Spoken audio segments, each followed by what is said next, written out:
Let's mic CM साहब। नमस्कार, let's mic CM साहब में आपका स्वागत है। मैं हूं राखी जैन। मध्य प्रदेश के मुख्यमंत्री मोहन यादव ने आज राजधानी भोपाल में मध्य प्रदेश पुलिस द्वारा आयोजित साइबर जागरूकता दौड़ को हरी झंडी दिखाकर रवाना किया। इस अवसर पर मुख्यमंत्री ने कहा, साइबर अपराध से जागरूकता के लिए अक्टूबर माह में जो अभियान चलाया जा रहा था, उसके लिए मैं यहाँ आया था। इस माध्यम से नई तकनीक की चुनौतियों और उसके दुरुपयोग से बचाव के लिए अभियान चलाया गया है। साथ ही एक हेल्पलाइन नंबर भी जारी किया गया है ताकि आम लोग समय पर सहायता प्राप्त कर सकें। मैं आज रन फॉर अवेयरनेस साइबर अपराध के लिए खासकर यहाँ मध्य प्रदेश सरकार के स्पोर्ट्स और पुलिस विभाग द्वारा संयुक्त रूप से यशस्वी प्रधानमंत्री ने जो साइबर अपराधों के प्रति जागरूकता के लिए अक्टूबर माह में अभियान चलाने का निर्णय किया था, उसका समापन और दौड़ के लिए आया था। और इस अभियान के माध्यम से एक तरफ हम जब नई तकनीक अपनाने की तरफ लोगों को प्रेरित करते हैं, तो उस तकनीक की चुनौतियों से जिसका दुरुपयोग होता है, ऐसे अपराधों को रोकने के लिए ये बहुत अच्छा अभियान चलाया गया।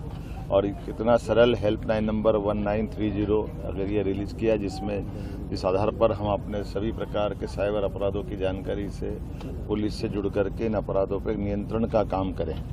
मेरी अपनी ओर से माननीय प्रधानमंत्री जी का भी आभार और मध्य प्रदेश पुलिस के माध्यम से जनता को ये सुविधा और सौगात दी गई, इस बात की बधाई। तेलंगाना के मुख्यमंत्री रेवंत रेड्डी से आज कम्मा समुदाय के नेताओं और प्रतिनिधियों ने शिष्टाचार भेंट की।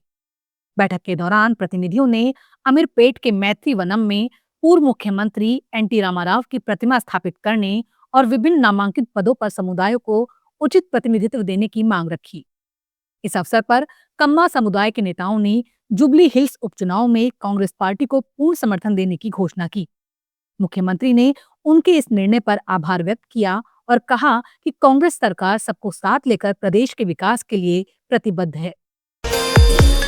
यूपी के मुख्यमंत्री योगी आदित्यनाथ आज बिहार पहुंचे और शहाबुद्दीन के गढ़ सिवान में सभा की। इस दौरान बुलडोजर से उनका स्वागत किया गया। अपने 22 मिनट के संबोधन में उन्होंने आरजेडी और शहाबुद्दीन परिवार पर जमकर निशाना साधा। योगी ने कहा, मुझे आश्चर्य हुआ जब मैं रघुनाथपुर में आया। यहाँ से आरजेडी ने जो प्रत्याशी दिया है, वो देश दुनिया में अपने आपराधिक प्रवृत्ति की वजह से जाना जाता है। मुझे आश्चर्य हुआ जब मैं रघुनाथपुर में आया और रघुनाथपुर में आकर के मैंने देखा कि आरजेडी ने यहां से जो प्रत्याशी दिया है, वो अपनी खानदानी आपराधिक पृष्ठभूमि के लिए इस पूरे क्षेत्र नहीं, देश और दुनिया में कुख्यात रहा है। नाम भी देखो ना, जैसा नाम वैसा काम, जैसा नाम वैसा काम। और बहनों और भाइयों, इसीलिए तो मैं कहता हूं, हमने यूपी के अंदर एक बात कही कि भाई देखो, अपराध और अपराधियों के प्रति जीरो टॉलरेंस, और जीरो टॉलरेंस के तहत आज आप देख रहे होंगे आरजेडी और उनके लोग आज भी अयोध्या में श्री राम जन्मभूमि पर भगवान राम के मंदिर का विरोध कर रहे हैं।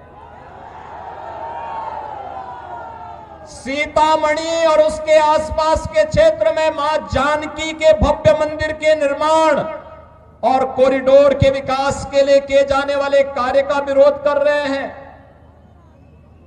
ये आरजेडी के लोगों को बताना चाहिए, अयोध्या में श्री राम जन्मभूमि पर भव्य राम मंदिर का निर्माण होने के पहले उत्तर प्रदेश की डबल इंजन की सरकार ने प्रधानमंत्री मोदी जी के नेतृत्व में अयोध्या में राजर्षि दशरथ जी के नाम पर मेडिकल कॉलेज का निर्माण पहले किया, महर्षि वाल्मीकि के नाम पर इंटरनेशनल एयरपोर्ट का निर्माण किया, और फिर 500 वर्षों के कलंक को मिटाते हुए भगवान राम के भव्य मंदिर के निर्माण का मार्ग भी प्रशस्त किया। आंध्र प्रदेश के मुख्यमंत्री चंद्रबाबू नायडू ने आज चक्रवात मोंथा से प्रभावित इलाकों का हवाई सर्वेक्षण किया। मुख्यमंत्री ने हवाई निरीक्षण के दौरान प्रभावित जिलों में हुए नुकसान का जायजा लिया और अधिकारियों को राहत व पुनर्वास कार्य तेजी से पूरा करने के निर्देश दिए। उन्होंने कहा कि राज्य सरकार पूरी तत्परता के साथ हर प्रभावित परिवार तक मदद पहुंचाने के लिए प्रतिबद्ध है। केरल के मुख्यमंत्री पिनराई विजयन ने त्रिशूर में एशिया के दूसरे और भारत के पहले डिजाइनर जू का उद्घाटन किया। ये अत्याधुनिक चिड़ियाघर आधुनिक तकनीक और पर्यावरण अनुकूल ढांचे पर आधारित है, जहां पशु पक्षियों के प्राकृतिक आवास को संरक्षित रखते हुए उन्हें बेहतर जीवन परिस्थितियां प्रदान की जाएंगी। मुख्यमंत्री ने कहा, ये चिड़ियाघर न केवल पर्यटकों के लिए आकर्षण का केंद्र बनेगा, बल्कि वन्यजीव संरक्षण और पर्यावरण शिक्षा के क्षेत्र में भी एक महत्वपूर्ण कदम साबित होगा। गुजरात के मुख्यमंत्री भूपेंद्र पटेल की उपस्थिति में आज गुजरात पीपाराव पोर्ट लिमिटेड और गुजरात मैरीटाइम बोर्ड के बीच 17,000 करोड़ रुपए के निवेश के लिए एक महत्वपूर्ण समझौता ज्ञापन पर हस्ताक्षर किए गए। ये निवेश राज्य में बंदरगाह संरचना और लॉजिस्टिक नेटवर्क को सुदृढ़ करने की दिशा में बड़ा कदम माना जा रहा है। मुख्यमंत्री ने कहा, इस साझेदारी से रोजगार सृजन, औद्योगिक विकास और गुजरात की नीली अर्थव्यवस्था को नई गति मिलेगी। बिहार विधानसभा चुनाव 2025 के प्रचार अभियान के तहत दिल्ली की मुख्यमंत्री रेखा गुप्ता ने आज मुजफ्फरपुर में एक जनसभा को संबोधित किया। उन्होंने कहा, मैं पूछना चाहती हूं कि बिहार ने इतने सालों तक तकलीफ क्यों झेली, क्योंकि पिछली सरकारें सिर्फ अपने परिवारों की परवाह करती थी, गरीब जनता की नहीं। आखिर बिहार के युवाओं को अपना घर छोड़कर रोजगार के लिए बाहर क्यों जाना पड़ा? पूछना चाहती हूँ, क्या कारण था कि बिहार वर्षों तक तकलीफ में रहा? क्यों?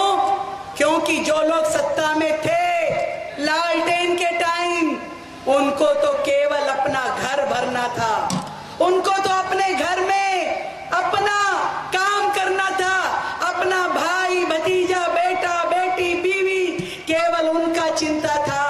कभी गरीब का चिंता किया क्या? कभी नहीं किया। अगर गरीब की चिंता की होती तो बिहार में गरीबी नहीं होती। आजादी के इतने सालों बाद बिहार में इतना विकास हो जाता जिसकी कल्पना भी हम नहीं कर सकते। क्यों हमारे युवाओं को, घर के बेटों को अपना गांव, अपनी धरती छोड़ करके यहाँ वहां अन्य राज्यों में जाना पड़ता है? क्यों उनको अपना परिवार छोड़ कर 2 वक्त की रोटी कमाने के लिए दूसरों की बातें सुननी पड़ती है? मैं आपसे पूछना चाहती हूँ, अपनी माताओं बहनों से, क्या कभी आपकी चिंता किसी और ने की? सालों तक हमारे भारत देश में देश की बहन बेटियां खुले में शौचालय जाती थी, कभी किसी ने चिंता की? चिंता की तो नरेंद्र मोदी ने की, जिनके प्रधानमंत्री बनने के बाद करोड़ों शौचालय पूरे देश में खोले गए कि नहीं खोले गए? लेट्स माइक सीएम साहब में फिलहाल इतना ही। देखते रहिए, सुनते रहिए लेट्स माइक। नमस्कार।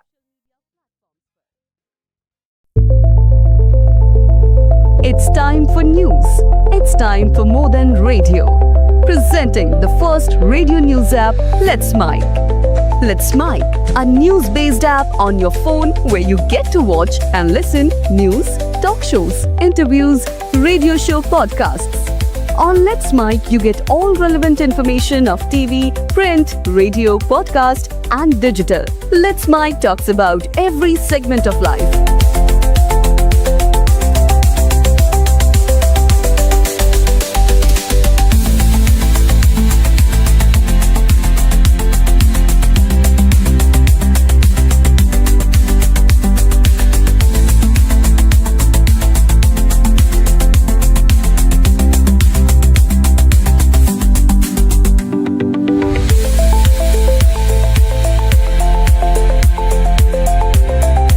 Download the app now from Play Store. Available both on Android and iOS mobile phones.